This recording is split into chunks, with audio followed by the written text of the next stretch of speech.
Okay, chapter number 9 part 2 से आज start करेंगे रे ऑप्टिक्स। और एक चीज और कि 9 और 10 दो चैप्टर मिला के टोटल 20 मार्क्स है। दोनों चैप्टर मिला के टोटल 20 मार्क्स है। अब ray optics and optical instrument, तो मेजॉरिटी ऑप्टिकल इंस्ट्रूमेंट वाले क्वेश्चन कैंसिल हो चुके हैं।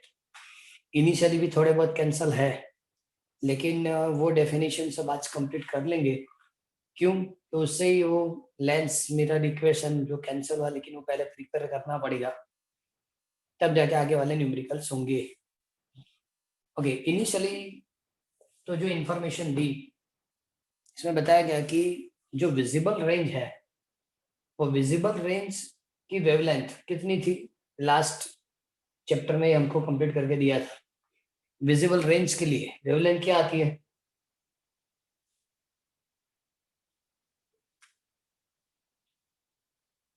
Visible range 4500 4000 angstrom 4000 angstrom to 7000 angstrom. Different answer है। लास्ट जो चैप्टर नंबर 8 था वहां लिखा था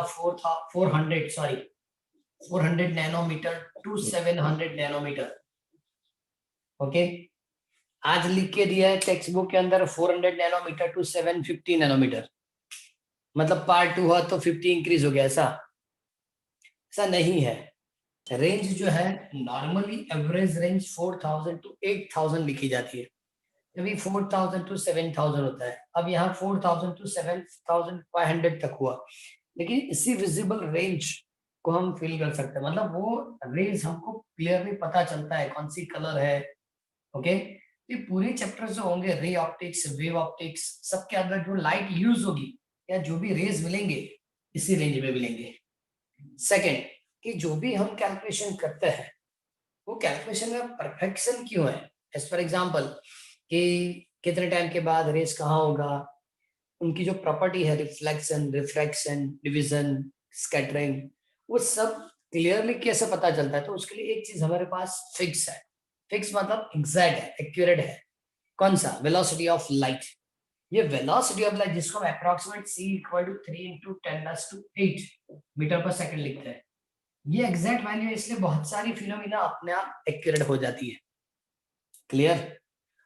और सेकेंड, इस चैप्टर के अंदर रे ऑप्टिक्स करके लिखा है कि इसका मतलब कि लाइट स्ट्रेट पाथ के ऊपर मोशन करेगी। वे ऑप्टिक्स मतलब चारों ओर मोशन होता है। रे ऑप्टिक्स मतलब स्ट्रेट लाइन मोशन होती है, स्ट्रेट लाइन मोशन। क्लियर? और इसलिए रे रे ऐसे तो मेरे ख्याल से वर्ड मैथमेटिक्स में आता है। किसी एक पॉइंट से सेकंड पॉइंट तक की जो डिस्प्लेसमेंट है, जिसको हम इस तरह से रे करके मतलब ड्रॉ करके रे ए बी इस तरह से होता है। लेकिन यही कंटेंट उन लोगों ने फिजिक्स में भी यूज किया है किसी एक पॉइंट से। ओके, अब सिंगल पॉइंट से सेकंड पॉइंट तक जो डिस्प्लेसमेंट है स्ट्रेट पाथ, इसको क्या बताया जाएगा? रे करके लिखेंगे। और नंबर ऑफ रे तो ग्रुप या बंच ऑफ रे इस तरह से मिलेगा। क्लियर? तो ये सिंगल मतलब कॉमन इंफॉर्मेशन जो इंट्रोडक्शन में उन्होंने लिख के दी वो मैं आपको बता रहा हूं कि लाइट की हाईएस्ट स्पीड, मैक्सिमम स्पीड कहाँ रहेगी? तो वैक्यूम में वैक्यूम में हाईएस्ट स्पीड होती है 3 इंटू 10⁸ डिफरेंट मटेरियल या मीडियम के अंदर वो स्पीड चेंज होगी, लेकिन वो चेंज मतलब डिक्रीज होगी। वो चेंज मतलब क्या होगा? डिक्रीज होगा। वैक्यूम में उससे वो आपको कम मिलेगा। सेकंड के चैप्टर के अंदर जो भी चीज आप पढ़ेंगे नया कुछ नहीं है। 1 to 10th तक जो भी ऑप्टिक्स में आपने पढ़ा है वो सभी रिपीट होता है। 10th तक 1 to 10th मतलब 10th तक जो आपने पढ़ा, और मेरे ख्याल से मेजोरिटी 10th में ही पढ़ा ऑप्टिक्स के अंदर। Reflection, refraction, total inter reflection, बाद में रेनबो, स्कैटरिंग। ओके, जितनी भी फिनोमेना डिफरेंट टाइप की है। ओके, लेंस और मिरर, डिफरेंट लेंसेस मतलब convex lens and concave lens, बाद में convex mirror, concave mirror. Mirror होता है मतलब रिफ्लेक्शन, लेंस होगा मतलब रिफ्रैक्शन। क्लियर? तो सबसे पहले उन्होंने रिफ्लेक्शन से स्टार्ट किया है इस चैप्टर के अंदर। इनिशियली जो उसने बताया वो reflection of light by spherical mirror. Simple is mirror है, वहां से रिफ्लेक्शन होगा। क्लियर?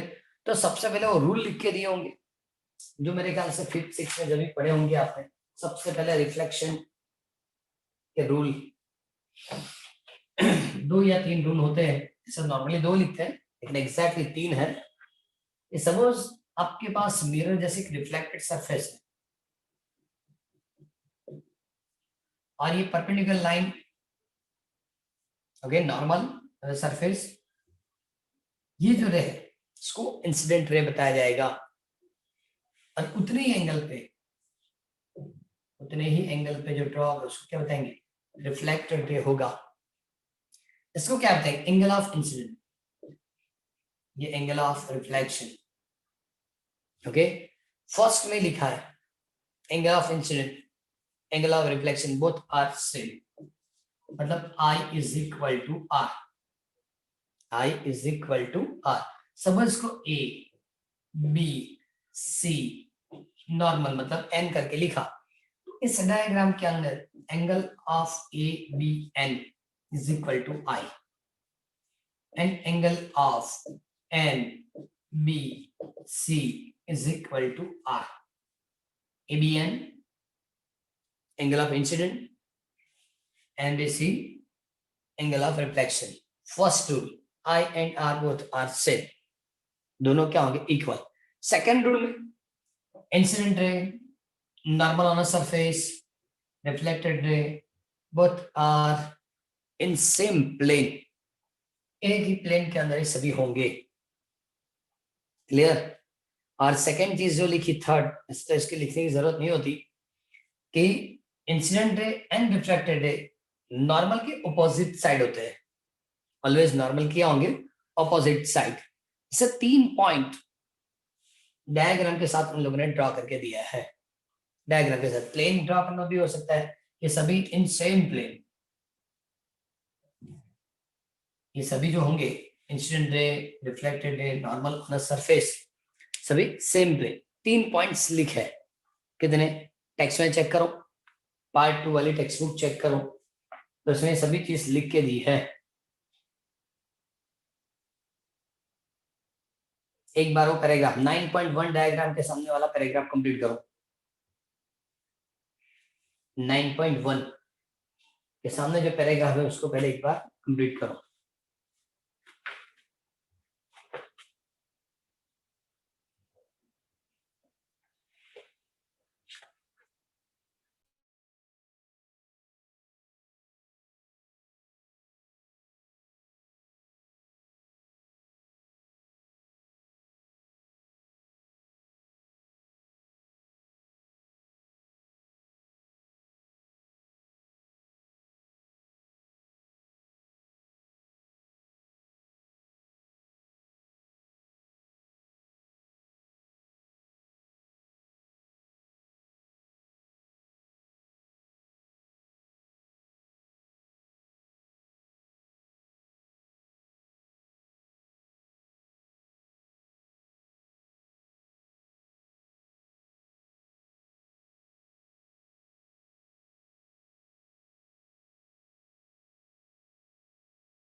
नॉर्मली जब आप वो पैराग्राफ पढ़ेंगे तो उसने रिफ्लेक्शन क्या वो भी एक्सप्लेन किया और इनडायरेक्टली तीनों रूल बताया। First I is equal to R होगा, first I is equal to R होगा।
तीन पॉइंट कौन से? सबसे पहले तो angle of incident equal to angle of reflection, second incident ray normal on surface, reflected ray all are in same plane, and incident ray and reflected both are in opposite side of a normal on a surface, दोनों opposite होंगे। Clear? अब आगे उसको complete करना है। तो आगे सबसे पहले तो अब इन लोगों ने मिरर के लिए, क्योंकि रिफ्लेक्शन है मतलब मिरर की बात पहले सबसे ज्यादा एक्सप्लेन की है। जब रिफ्रैक्शन होगा तब जाके लेंस की बात होगी। ओके, मिरर के लिए जब स्टार्ट करेंगे तो डिफरेंट डिफरेंट डेफिनेशन जो 10th में पढ़ी थी आपने, वो सभी डेफिनेशन उन लोगों ने कंटिन्यू किए। लेकिन हम जानते हैं कि मिरर की एक्सपेंड होगी, कॉन्वेक्स मिरर, कॉन्केव मिरर। तो उस मिरर के एक्सपेंड के अंदर सबसे पहले तो ऑब्जेक्ट डिस्टेंस, उसके बाद इमेज डिस्टेंस।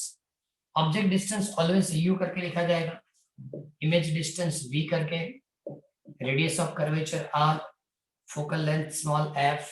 ओके, लेकिन ये सभी को मेजरमेंट करने के लिए उन लोगों ने साइन कन्वेंशन दिया है, किस तरह से मेजर होगा और मेजरमेंट करने की रूल क्या है, किस तरह से इसको मेजर कर सकते हैं। ओके, तो उन लोगों ने एक डायग्राम भी ड्रॉ करके दिया है कि सपोज एक कॉनकेव मिरर है, कॉनकेव मिरर जो टेक्स्ट में उन लोगों ने बताया वो। ओके, सपोज उन्होंने नहीं लिखा, लेकिन सपोज एक कौन सी डायग्राम बताओ, ये फोकल पॉइंट, ये सेंटर ऑफ कर्वेचर, सपोज यहाँ ऑब्जेक्ट है, ये ऑब्जेक्ट यहाँ होगी ना, पूरी डायग्राम टेक्स्ट बुक में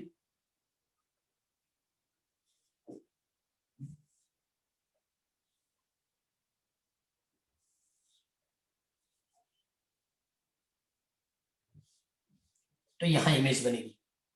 ओके, तो उन लोगों ने सिर्फ आपको रेस ड्रॉ नहीं किया, सिर्फ ऑब्जेक्ट और इमेज ड्रॉ करके दी। ये ऑब्जेक्ट है, ए बी इज ऑब्जेक्ट जिसको एच लिखेंगे, A dash B dash is image, ये एच ओ इसको एच आई लिखता हूँ, height of object, height of image. Okay, इस डायग्राम के अंदर बाकी सब डिस्टेंस सब उसमें ड्रॉ करके दो। तो सबसे पहले पूल से focal point is a focal length, image से पॉइंट मतलब image distance, radius of curvature और ये ऑब्जेक्ट डिस्टेंस, ये ऑब्जेक्ट डिस्टेंस। तो ये सभी की मेजरमेंट जब भी करनी तो पोल से करनी है। पोल से प्रिंसिपल एक्सिस का ऊपर हमको ये मेजरमेंट करना है। अभी तो आपके एक्सपेरिमेंट नहीं हुई, वरना लैब में आपको पता चलता है कि आप किस तरह से मेजरमेंट करते हैं, क्योंकि लेंस मिरर जो भी स्टैंड में रखा जाता है, और जब हम मेजरमेंट करते हैं तो टेबल से मेजरमेंट कर लेते हैं, स्टैंड से, स्केल से, लेकिन ऐसा नहीं है। पोल से प्रिंसिपल एक्सिस के ऊपर ही मेजरमेंट होनी चाहिए। फर्स्ट पॉइंट ऐसा है।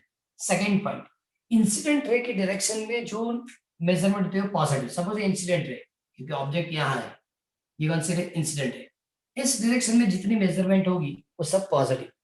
लेकिन जब आप कॉनकेव मिरर के लिए मेजरमेंट करेंगे तो पोल से इसी डायरेक्शन में मेजरमेंट होगी। इसका मतलब कॉनकेव के लिए सभी डिस्टेंस नेगेटिव होगा। देखो ये इंसिडेंट है, अब आपको पता है कि ऑब्जेक्ट डिस्टेंस तो आप यहाँ से ऑब्जेक्ट तक मेजर करेंगे, मतलब वो negative.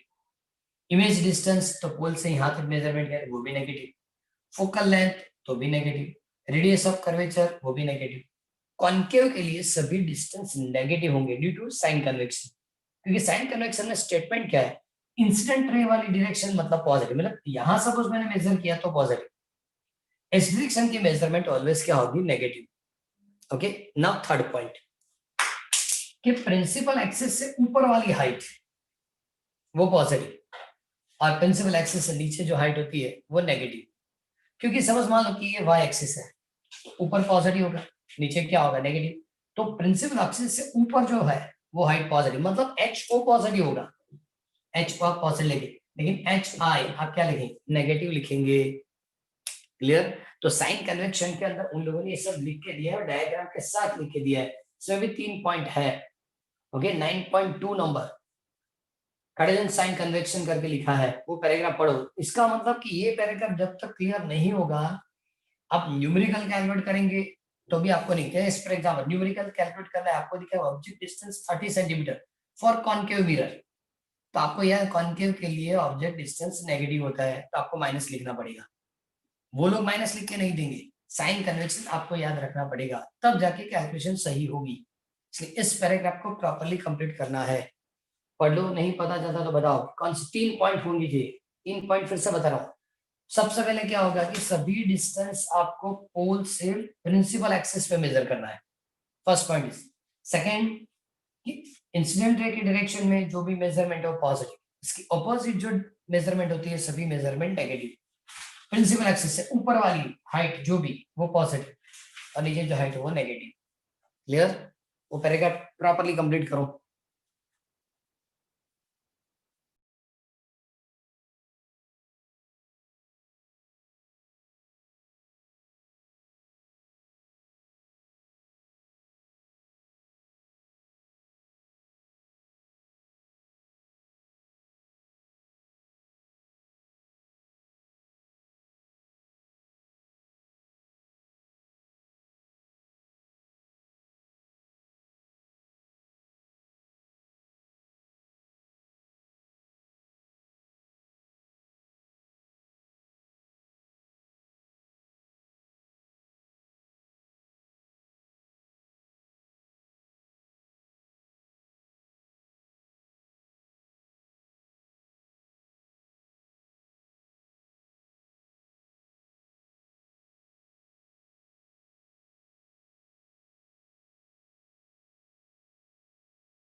Complete. Yes, sir. Okay, अब उसके बाद वो डेफिनेशन जो उन लोगों ने लिख के दी है, सबसे पहले तो mainly two types of mirror. कौन कौन सी टाइप होगी? concave, convex, Concave, convex. बहुत बड़े धंधे। Plane and spherical. Plane and spherical. पहले तो plane mirror and spherical mirror. Spherical mirror में दो type, concave mirror and convex mirror, बराबर। प्लेन मिरर एंड स्फेरिकल, पहली मेनली दो टाइप तो वही होती है, और बाद में स्फेरिकल के अंदर दो होंगे, concave and convex. Okay, concave mirror की डेफिनेशन क्या होती है?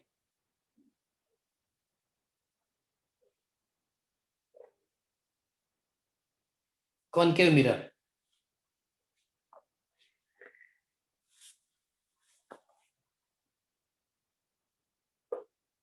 कितने सालों से पढ़ा है कॉनकेव? तो concave mirror definition, outer side rough होती है जिसकी। रफ कहाँ होती है? इंटरनल सरफेस, Reflected यानी इनर सरफेस से इंटरनल सरफेस रिफ्लेक्टेड होगी। ओके, इस तरह से यहां सपोज आप लेड ऑक्साइड लगाएंगे, रफ नहीं होता, लेड ऑक्साइड लगाया जाता है, तो inner surface is reflected, inner surface, इसको कॉनकेव। लेकिन उसी ग्लास के अंदर इनर सरफेस के ऊपर लेड ऑक्साइड होगा, तो आउटर सरफेस रिफ्लेक्टेड, मतलब ये कॉन्वेक्स होगा। ये कॉनकेव, ये कॉन्वेक्स। क्लियर? तो इस तरह की चेंज है कि इनर सरफेस रिफ्लेक्टेड तो कॉनकेव, आउटर सरफेस रिफ्लेक्टेड तो कॉन्वेक्स। लेकिन इसकी मेन कंडीशन तो ऐसी भी है, कैसे? समझ, स्फेरिकल सेल, सेल मतलब होलोस्फीयर जो हम बताते हो, स्फेरिकल सेल, स्फेरिकल सेल के अंदर समझ मैंने इतना पोर्शन कट कर लिया, तो इस तरह से मिलेगा। सिमिलरली वो बायोलॉजी वाले वर्ड ग्लास यूज करते हैं, वर्ड ग्लास की तरह। ओके, और उसके अंदर सपोज आपने आउटर सरफेस में लेड ऑक्साइड लगाया तो इनर रिफ्लेक्टेड, ओके, तो ये कॉनकेव। लेकिन इनर पे आपने लेड ऑक्साइड लगाया तो आउटर रिफ्लेक्टेड, से कॉन्वेक्स। मतलब वो स्फीयरिकल सेल का पोर्शन है, वो स्फीयरिकल सेल का पोर्शन है। इस तरह से कॉन्वेक्स या कॉनकेव मिरर बनाया जाता है। जो लेयर होता है ना, कलर नहीं होता, लेड ऑक्साइड होता है, और लेड ऑक्साइड होगा तब जाके वो, मतलब डिफरेंट डिफरेंट शेड के लिए डिफरेंट डिफरेंट ये यूज होता है। लेकिन नॉर्मली लेड ऑक्साइड लगाने से क्या होता है, रिफ्लेक्टेड सरफेस मिलती है। क्लियर? ओके, अब सबसे पहले डेफिनेशन कौन सी दी उन्हें? टेक्स्ट में चेक करो तो फर्स्ट डेफिनेशन कौन सी बताई? सेंटर ऑफ कर्वेचर या पोल?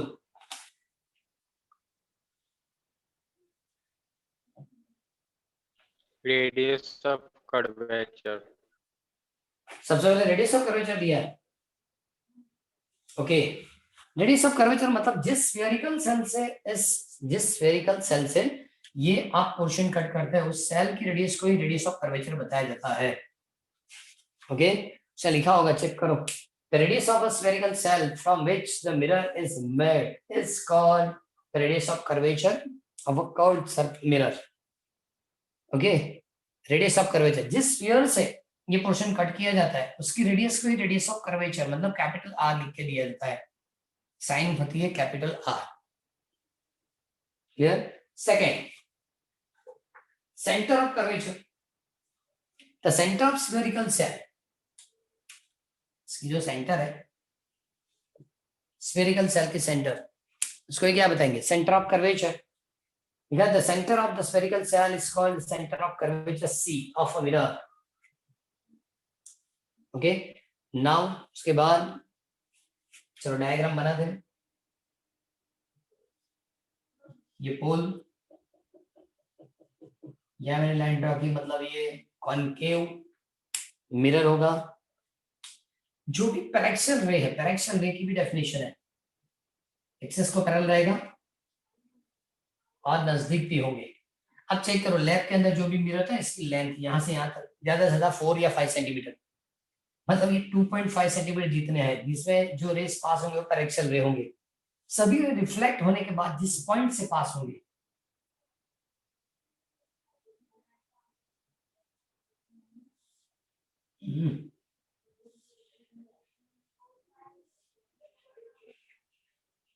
ये फोकल पॉइंट होता है।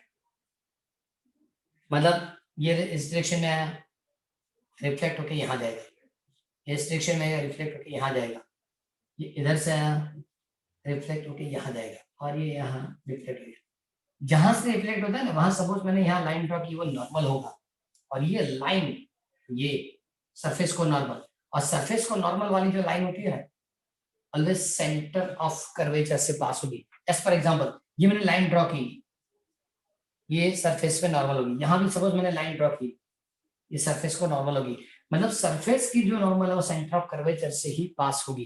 ये मैंने डॉट लाइन आपको इसलिए ड्रॉ करके दिया। ओके, बाकी सब डेफिनेशन आगे कंटिन्यू करते हैं।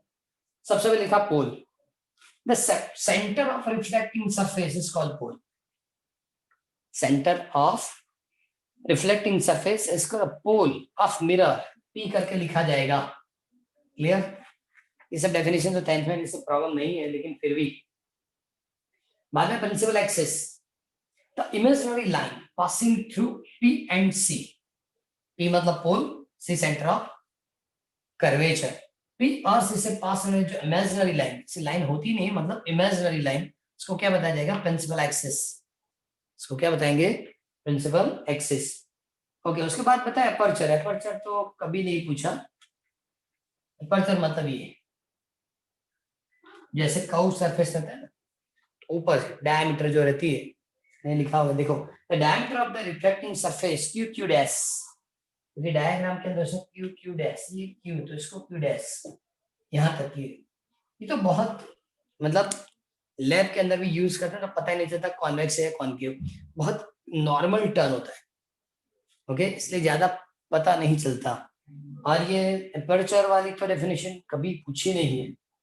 हाँ, लेकिन फोकस या focal point, radius of curvature, ये सब जो डेफिनेशंस की यूज ज्यादा हुई, radius of sorry centre of curvature.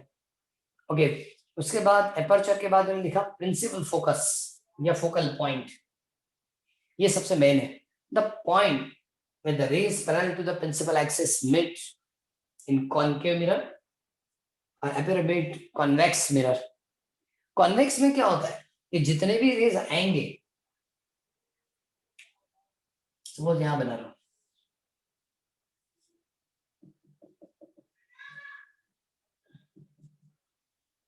ये कॉन्वेक्स, जितने भी रेज आएंगे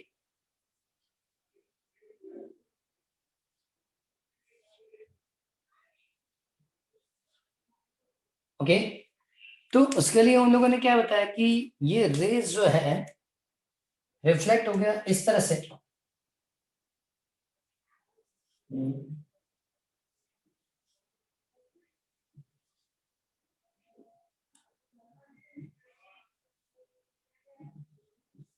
मतलब ये रेज इस तरह आएगा, इधर वापस चला जाएगा, इस डायरेक्शन में आया, यहाँ से वापस, ये तो जैसे गया ऐसे वापस, ये इधर जाएगा, मतलब रिफ्लेक्ट होने के बाद इस डायरेक्शन में जाएगा, रिफ्लेक्ट होने के बाद। लेकिन इसको आगे की ओर जब आप एक्सटेंड करेंगे, ये रेज सभी आगे एक्सटेंड करेंगे, तो ऐसा लगेगा कि यहाँ सभी रेज इंटरसेक्ट होते हैं, तो उसको focal point of convex mirror बताया जाता है। और यहाँ तो होंगे, मतलब इसको क्या लिखेंगे? कॉनकेव। प्रिंसिपल फोकस के अंदर लिखा है the points where the rays parallel to the principal axis meet, bracket में लिखा concave mirror and appear to bait on convex mirror, मतलब ऐसा लगता है कि यहाँ मिलेगा, तो इसका मतलब है कॉन्वेक्स हो जाएगा। After reflection is called the principal focus of a mirror. Clear? इसमें कोई डाउट? सभी डेफिनेशन प्रॉपर प्रिपेयर करनी है। हाँ, पहले सिर्फ डेफिनेशन की बात है। Okay, focal plane.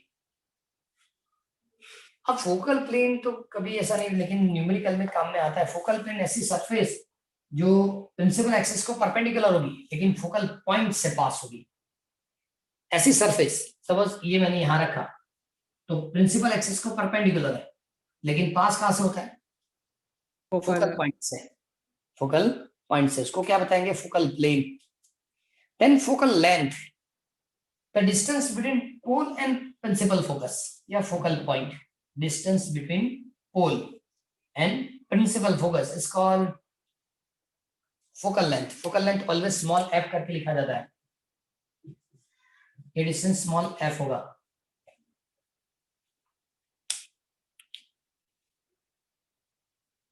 इससे ज्यादा कुछ होगा ही नहीं। सभी डेफिनेशन कंप्लीट हो चुकी, कुछ बाकी रह गया? पैरेक्सियल रे में तो कुछ लिखना है, ray close to the principal axis are called paraxial ray, इतना है। ओके चलो बैठ, डेफिनेशन सभी एक बार फटाफट फटाफट कंप्लीट करो। क्या लिख के दिया उन्होंने, क्या लिख के दिया, फटाफट इसको कंप्लीट करो जल्दी।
कंप्लीट पढ़ लिया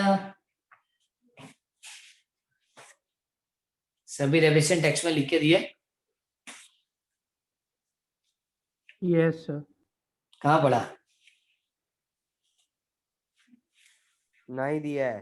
कुछ नहीं दिया, मैंने बोला पढ़ो तो आप पढ़ने लगे सुबह सुबह में यार। રિફ્લેક્શન માં આપેલું છે, आइले नहीं ढूंढ नहीं दिया, वही तो सर ढूंढ पढ़ रहा लास्ट लिया। पैराग्राफ में दिया है, तू देख, ऑप्टिकल सेंटर भी दिया है।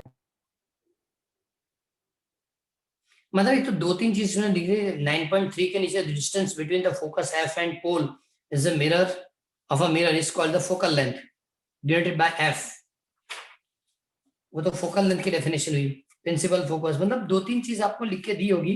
9.22 9.2.2 वाली एक बार पैराग्राफ पढ़ो, इससे आपको थोड़े बहुत ऐसे स्टेटमेंट मिल जाएंगे।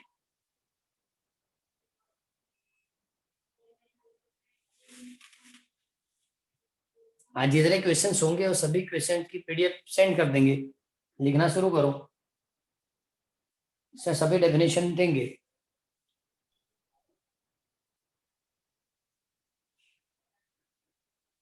સર બોલો। સર ફોકલ લેન્થ વાળો ટોપિક કાઢી નાખ્યો તો પણ ડેફિનેશન પૂછી શકાય ને? એવું નથી પૂછી શકાય એવું નથી, પણ ટોપિક કાઢી નાખે બરાબર છે, પણ આપણે તો ખાલી બોર્ડ એક્ઝામ પૂરતું કહીએ છીએ ને આખા ચેપ્ટરમાંથી તો ઘણા બધા ટોપિક્સ અંદર ફોકલ લેન્થ આવશે। તો ફોકલ લેન્થ આ ડેફિનેશન જે ફંડામેન્ટલ છે તો કરવી જ પડશે ને। આમ તમે नो डाउट કે આના પછી હું તમને relation between focal length and radius of curvature, बाद में मैं लेंस सॉरी मिरर इक्वेशन पढ़ा तो सब कुछ दूंगा, जो नहीं प्रिपेयर करना नहीं करना है, लेकिन एक बार देखना तो पड़ेगा ना, हाँ सर। एक बार देखना तो पड़ेगा। अभी एक नया पॉइंट शुरू हुआ है कि भाई आपको 30% सिलेबस कट करके दिया है। ओके, सीबीएसई ऐसा पॉइंट रख रही है अभी, गुजरात बोर्ड नहीं, सीबीएसई बता के आपको 30% सिलेबस कट करके देते, एग्जाम पीछे क्यों लेंगे, ऐसा बोल रहे हैं लोग सीबीएसई में। आपको 30% सिलेबस तो हमने कट करके दिया, तो एग्जाम लेट क्यों लेना है। सपोज हमारी बोर्ड ऐसा बोलेगी तो हमारी प्रॉब्लम क्या होगी, मतलब नहीं होगा। गुजरात गवर्नमेंट ने बताया कि मई में लेंगे, लेकिन इस तरह की कंडीशन हुई, सपोज पता कि चलो मार्च की जगह अप्रैल में एग्जाम हो जाएगी तो और ज्यादा टाइम कट हो जाएगा ना, इसलिए प्रॉब्लम है कि रेडी रहना है कि जो भी हुआ मतलब कंप्लीट, बोर्ड एग्जाम के लिए बराबर है, लेकिन प्रिपेयर करते वक्त मत सोचो कि पूछेंगे नहीं, एक बार प्रिपेयर कर दो, खत्म। नहीं पूछेंगे तो हमको कहाँ प्रॉब्लम है, लेकिन प्रिपेयर किया है तो आपको कहीं भी डाउट नहीं रहेगा।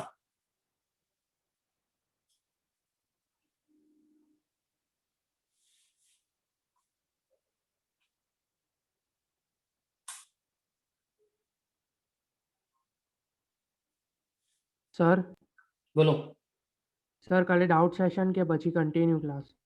અને કાલે ડાઉટ સેશન તમે હોય તો લઈ આવો, બરાબર, તો આપણે ડાઉટ છે જ નહીં, બરાબર? કઈ ડાઉટ સેશન નહીં, જો બી सर आज 3 o'clock है टेस्ट। આપણે 3 o'clock વેદાંત આવું ના કરીએ યાર। सर 2 દર o'clock વખત करो। એવો ક્વેશ્ચન ના આવે કે જે સિલેબસમાં જ ના આવે। अरे आज 3 o'clock तो 3 AM थोड़ी लिखा, 3 PM ही होगा ना। 3 o'clock मतलब 3 o'clock, इसमें है क्या प्रॉब्लम? सिंपल है ना, हर बार टेस्ट कब लेते हैं? 3 o'clock, मतलब 3 o'clock कंप्लीट करना है।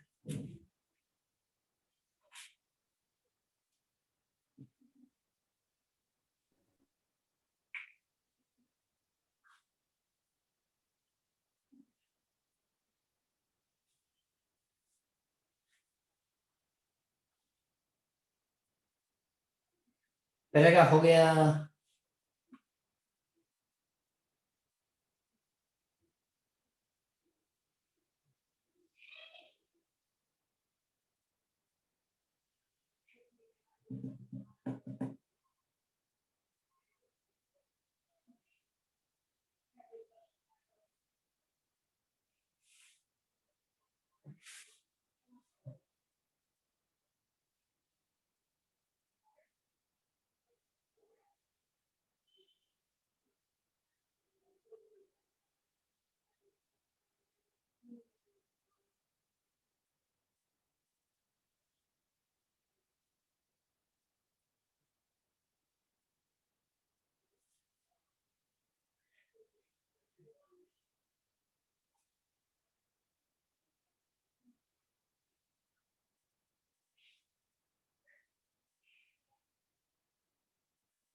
इसी पैराग्राफ में लिखा है, मतलब वो कंप्लीट कर दो।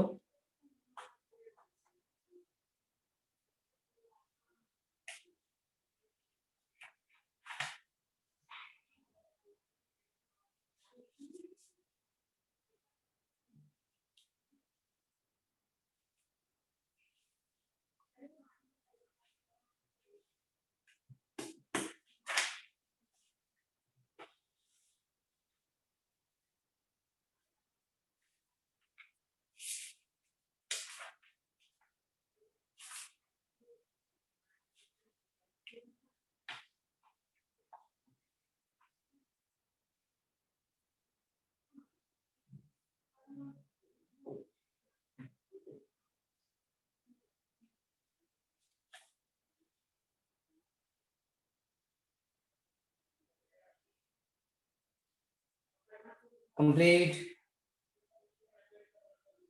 Yes sir. शुभम बिचारो हवाती यस यस करेलो, बोलतो જ નહીં, બોલ। Yes, sir. જરા કોઈક મળી ગયું જોડે, હા।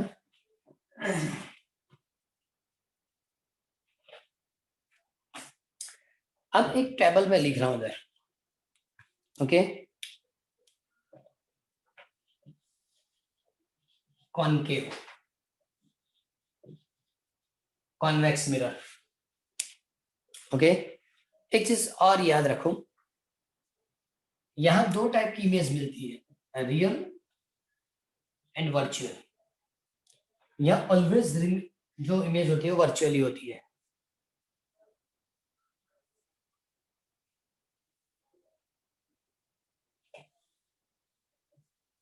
ओके। अब जो डिफरेंट डिफरेंट पॉइंट्स लिखने हैं कि कौन कौन सी डिस्टेंस पॉजिटिव या नेगेटिव, ओके। सबसे पहला ऑब्जेक्ट डिस्टेंस यू, ये टेबल इसलिए याद रखना है कि जिससे कभी भी किसी भी मिरर के लिए आपको ये आंसर मिल जाएगा। Object distance you for concave, real हो या वर्चुअल, रियल के लिए माइनस यू, वर्चुअल में भी माइनस यू, और इसमें भी क्या लिखा जाएगा, माइनस यू। कॉन्वेक्स के लिए भी ऑब्जेक्ट डिस्टेंस नेगेटिव होता है। कॉन्वेक्स में ऑलवेज वर्चुअल इमेज मिलती है। वर्चुअल मतलब रियल और वर्चुअल में डिफरेंस क्या है? सर रियल मतलब मिरर के फ्रंट में मिलेगी और वर्चुअल मतलब रियल के मिरर के बिहाइंड। वर्चुअल में रेज अपीयर टू मीट होती है। मिरर के पीछे मिलेगी इमेज वर्चुअल। सिंपल लैंग्वेज में एक्सप्लेन किया, जब तक आपको इमेज इन्वर्टेड मिलती है ना, वो रियल है। जब तक इमेज आपको इन्वर्टेड, उल्टा इमेज मिलता है ना, तो वो रियल है। सीधा मिला ना, मतलब वो वर्चुअल है। क्योंकि सिंपल है, कॉन्वेक्स लेंस, कॉनकेव मिरर, ये दोनों के लिए एक चीज कॉमन है कि उससे इमेज जो मिलना चाहिए उल्टा मिलना चाहिए। उल्टा जो इमेज आता है, इन्वर्टेड इमेज जो मिलता है, वो रियल इमेज है। सीधा इमेज जहां भी मिला वो वर्चुअल हो जाएगा। क्लियर? मतलब क्या है कि कहाँ मिला वो चेक करने से अच्छा है कि जब भी आपने किसी भी ऑब्जेक्ट की इमेज देखी और इमेज आपको उल्टी दिखती है, मतलब वो रियल है। सीधी इमेज आएगी मतलब वो वर्चुअल हो जाएगी।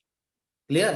तो एक चीज पहले याद रखो कि जैसे आपने, मेरे ख्याल से 10th में भी आपने पढ़ा था कि बियॉन्ड टू एफ इमेज कैसी होगी और कहाँ होगी। बियॉन्ड टू एफ की इमेज ड्रॉ करनी है, बियॉन्ड टू एफ, तो इमेज कहाँ मिलेगी? जब ऑब्जेक्ट बियॉन्ड टू एफ है तो इमेज का, आज मैंने डायग्राम बनाया था वही था, जो साइन कन्वेक्शन के अंदर जो मैंने डायग्राम बनाया था ना, वो बियॉन्ड टू एफ का था। Between F and C. F, ये सी, मैंने यहाँ ऑब्जेक्ट रखी थी। ओके, ये मैंने यहाँ से पास फोकस पे। किया, फोकल पॉइंट से पास किया था, और बाद में जितने एंगल पे इतने एंगल पे इसको वापस ड्रॉ यहाँ है। So beyond two F you get image between f and c, ये f and 2f, c equal to 2f, theory पढ़ेंगे तो अपना वो भी पता चलेगा। तो बियॉन्ड 2f या बियॉन्ड c जो भी ऑब्जेक्ट है उसकी इमेज f और c के बीच में मिलेगी, लेकिन ये इन्वर्टेड होगी। इन्वर्टेड मतलब वो रियल है। जब भी आपको इन्वर्टेड मतलब इमेज दिखती है तो दो आंसर इजिली आप दे सकते हैं, इन्वर्टेड है और रियल है। इन्वर्टेड और रियल। सेकंड तो उसकी साइज क्या हो जाएगी, स्मॉल हो जाएगी। सिंपल डायग्राम से पता चलेगा, beyond C image inverted real और साइज कम मिलेगी। बिटवीन, ये यहां ले लिया, बिटवीन एफ एंड सी, तो ये बियॉन्ड टू एफ हो जाएगा। ये कहां जाएगा, beyond two F. Okay, inverted ही रहेगा, रियल भी होगा लेकिन थिक इमेज दिखाई देगी। लेकिन ऑन टू एफ या ऑन सी तो रियल होगा, इन्वर्टेड होगा, ऑब्जेक्ट के साइज के बराबर ही रहेगा। क्लियर? लेकिन जब आपने object between pole and F, focal point और ये दोनों के बीच में रखा, तो तब आपको इमेज से पीछे मिलेगा। ओके, और ये डायरेक्ट सीधा होगा, और इसलिए उसको वर्चुअल इमेज बताया जाता है। मैं इसे आपको टेबल ड्रॉ करके दे रहा हूँ, कभी कभी एमसीक्यू में या न्यूमेरिकल में प्रॉब्लम नहीं आनी चाहिए। Object distance for concave, real या virtual image, minus U. Okay, now image distance, ये होगा माइनस वी। ओके, ये होगा प्लस वी, और इसके लिए भी क्या लिखेंगे, प्लस वी, क्योंकि मिरर के अंदर इधर जब तक इमेज है तब तक वो उल्टा दिखता है, उधर जाता है तो प्लस हो जाता है। और सपोज ये यहां मिला, इसका मतलब क्या हुआ कि इमेज, सॉरी, इंसिडेंट रे की डायरेक्शन में मेजरमेंट होती है, मतलब ये positive. Okay, now focal length, तो फोकल लेंथ क्या होगी, इसके लिए नेगेटिव, ये भी नेगेटिव, ये क्या होगा, positive. Clear? Then radius of curvature, radius of curvature, radius of curvature इसमें नेगेटिव, माइनस आर, क्योंकि radius of curvature focal length से डबल होती है, फोकल लेंथ से डबल अपना मिलेगा। Okay, now H O, height of object, तो height of object जो रहेगी क्या लिखेंगे, ये तो सब में प्लस, क्योंकि ऊपर प्रिंसिपल एक्सिस से ऊपर ही होगी। So plus H plus H plus H, या एच ओ जो भी लिखना है वो। इमेज डिस्टेंस, सॉरी इमेज की हाइट, तो रियल में इन्वर्टेड होता है, मतलब माइनस एच आई, वर्चुअल में प्लस होता है क्योंकि वो सीधा दिखेगा। ऊपर की ओर दिखेगा, ये रियल है तो कहाँ मिला, प्रिंसिपल एक्सिस से नीचे, मतलब वो क्या हो जाएगा, माइनस।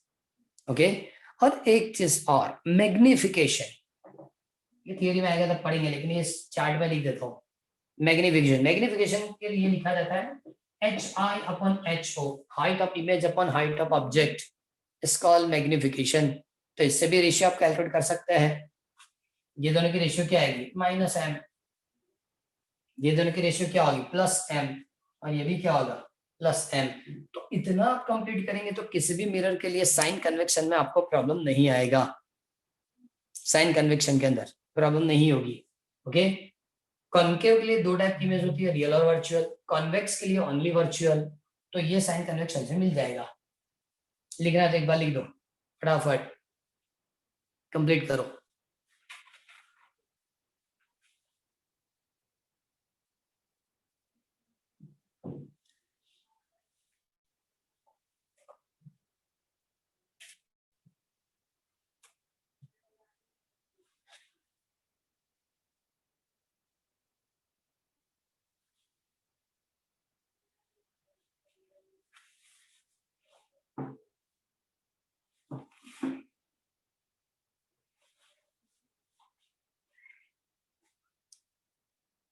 आज हमने सिर्फ नॉर्मल जो भी पॉइंट्स है वही कंप्लीट किए हैं, थियरी अब तक कंप्लीट मतलब स्टार्ट नहीं की। कल जो भी डाउट सॉल्व करना है वो लेके आना, वरना डाउट नहीं होगा तो बाद में करेंगे क्या। जिसको जिस चैप्टर में डाउट है कल वो कंप्लीट कर लेंगे। डाउट है कि बस ऐसे ही कल, मैंने एक काम कर, डाउट नहीं होगा तो आगे कंटिन्यू करेंगे। आज चेक है 37 ओनली प्रेजेंट, बाकी सब कहाँ गए। और जितने लोग लेक्चर में आते हैं उतने होमवर्क सबमिट नहीं करते, बराबर। ये लास्ट वार्निंग, मतलब मंडे से शुरू हो जाऊंगा मैं। ये जिन जिन लोगों ने प्रेजेंस मतलब कंप्लीट किया, होमवर्क रखना है, और होमवर्क कंप्लीट करके नहीं देंगे नेक्स्ट डे उसको एडमिट नहीं करना है। Okay sir. Next day complete तो करना पड़ेगा। अब जो चैप्टर्स है देर भी नहीं लगेगी, फटाफट कंप्लीट भी होने लगेंगे, इसमें ज्यादा टाइम नहीं जाता। लेकिन मेन चीज तो क्या है कि वो सभी इंफॉर्मेशन कंप्लीट होनी चाहिए। हमको ऐसा नहीं बताया कि भाई कॉम्पिटेटिव के अंदर मतलब गुड सेट में क्वेश्चन नहीं पूछेंगे। कॉम्पिटेटिव मतलब JEE नीट में तो है, तो गुड सेट में भी होगा तो क्या करेंगे, मतलब पढ़ना पूरा है, टाइम है तो पूरा कंप्लीट करेंगे, क्लियर। लेकिन मेन चीज ऐसी है कि होमवर्क भी प्रॉपरली होना चाहिए। और मेन चीज अभी से टारगेट MCQ ज्यादा से ज्यादा रखो, अभी भी बता रहा हूँ। कॉम्पिटेटिव में भी बेनिफिट है और बोर्ड में भी 50 मार्क्स वही MCQ है, क्लियर। और सपोज ज्यादा लंबा चला, पॉसिबल तो नहीं है अभी पॉसिबल नहीं है। गवर्नमेंट जो सोच रही थी 1 जनवरी तक भी खींच सकते हैं स्कूल, बाद में स्टार्ट होगी, हो सकता है। लेकिन ज्यादा कुछ चला तो ऐसा हो जाएगा कि सभी एग्जाम ओनली MCQ, तो मरेंगे। क्योंकि सेमेस्टर सिस्टम के अंदर 3 मार्क्स की भी MCQ थी और 4 मार्क्स की भी MCQ थी। वहां प्रॉब्लम क्या होती है, आप घर से पूरा न्यूमेरिकल पढ़ के गए कि इसकी यही आंसर, ओके, लेकिन वहां किसी एक डिजिट को चेंज किया तो आंसर चेंज हो जाएगा, आपने राउंड किया तो 4 मार्क्स लेस। क्योंकि सेमेस्टर एग्जाम, सेमेस्टर सिस्टम के अंदर 1 मार्क्स, 2 मार्क्स, 3 मार्क्स और 4 मार्क्स, इस तरह के जैसे आप लिखते हैं ना उसी पैटर्न से MCQ आते थे। और 100 and 100 marks MCQ, total question only 64, लेकिन टोटल मार्क्स 100। ये पॉसिबिलिटी में अभी नहीं बता कि ये हो जाएगा, लेकिन कुछ भी नहीं होने वाला, मतलब नहीं प्रॉपरली कंप्लीट हो पाएगा तो ये लास्ट प्रोबेबिलिटी ये भी है। मतलब मेन चीज MCQ टोटल कंप्लीट होने चाहिए, चेंज जो है वो भी, बराबर। इसलिए प्रॉपरली कंप्लीट करना शुरू करो। आज इतना रखेंगे, नेक्स्ट थियरी कंटिन्यू कर देंगे इसमें। Good day sir. Good day.